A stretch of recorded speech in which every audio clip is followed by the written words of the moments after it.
ঘুম থেকে উঠে ঘর দুয়ারের অবস্থা দেখে টুক করে ম্যাজিক করে ঘরটাকে গুছিয়ে নিলাম। তারপরে ঘর গোছানোর পরে আমি এখন ফ্রেশ হয়ে নিব, ব্রাশ করে নিচ্ছি। ব্রাশ করার পরে ঘর ঝাড় দিয়ে আমি এখন ঘরটাকে মুছে নিব।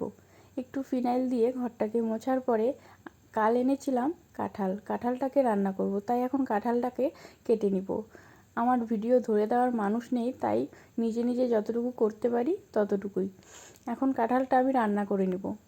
কাঁঠালটা রান্না করে তারপরে একটু আড্ডা মেরে খাওয়া দাওয়া করে স্নান করে নিয়েছি।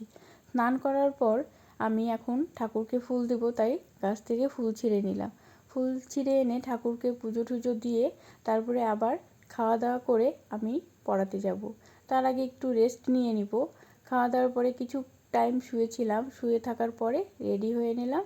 রেডি হওয়ার পরে এখন আমি পড়াতে চলে যাব। কেমন লাগলো আমার ভিডিওটা? টাটা।